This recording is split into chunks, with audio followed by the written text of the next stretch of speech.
जैसे ही हजरत उस्मान रज़ी अल्लाह अन्हु मुसलमानों के तीसरे खलीफा बने, मुसलमानों की आपस में एक ऐसी बहस शुरू हुई जिससे पहली बार पूरी मुसलमान उम्मत के टूटने का खतरा था। क्योंकि ये बहस किसी और बात पर नहीं बल्कि दुनिया की सबसे बड़ी किताब पर थी, कुरान। रसूलुल्लाह सल्लल्लाहु अलैहि वसल्लम के जमाने में मुसलमान कुरान को अरबी के 7 बड़े डायलेक्ट्स, 7 बड़े लहजों में पढ़ते थे।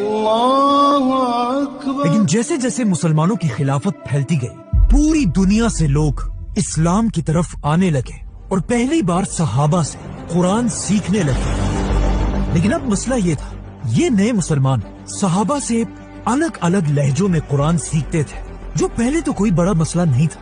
लेकिन आहिस्ता आहिस्ता कुछ नए लोग अपने लहजे को सही कहने लगे और दूसरों के लहजों को गलत, और हालात इतने खराब हुए कि कुछ मुसलमान कुरान के इन लहजों की वजह से एक दूसरे को काफिर कहने लगे। इसी तरह ये बहसें बढ़ती गई और तीसरे खलीफा हजरत उस्मान के दौर में अपनी पीक पर पहुंचे। हजरत उस्मान के दौर में मुसलमानों ने ये सारा इलाका फतह कर लिया था और अब मुसलमानों की फौज तेजी से अजरबैजान की तरफ बढ़ रही थी। लेकिन वहीं अजरबैजान में जब एक दिन मुसलमानों की फौज नमाज के लिए खड़ी हुई, नमाज के फौरन बाद मुसलमानों की फौज की आपस में एक बहुत ही खतरनाक बहस शुरू हुई, जिसमें मुसलमान एक दूसरे के कुरान पढ़ने के तरीके को गलत कहने लगे और सिर्फ अपने लहजे को असल कुरान कहने लगे।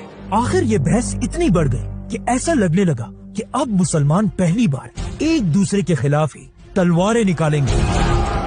लेकिन मुसलमानों की इस फौज में एक बहुत बड़े सहाबी भी मौजूद थे, हुज़ैफा बिन यमान रज़ियल्लाहु अन्हु। जब उन्होंने मुसलमानों को इस तरह लड़ते हुए देखा, वो इस बात से डरने लगे कि कहीं आगे जाकर मुसलमान फिरकों में न बढ़ जाए।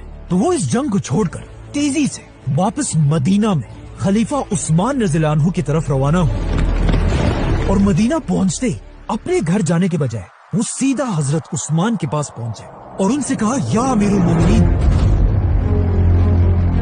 इससे पहले कि मुसलमान भी यहूदियों और क्रिश्चियंस की तरह डिवाइड हो जाए, आप इस उम्मत को टूटने से बचा लें।